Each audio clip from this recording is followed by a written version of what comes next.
that I will take a text around it, write using the text. So let's use the paint around it. So we will remove the paints.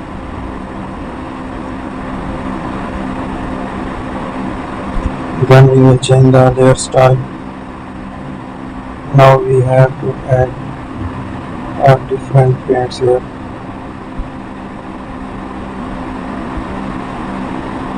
Use the different options here. We have the designs, explore the features.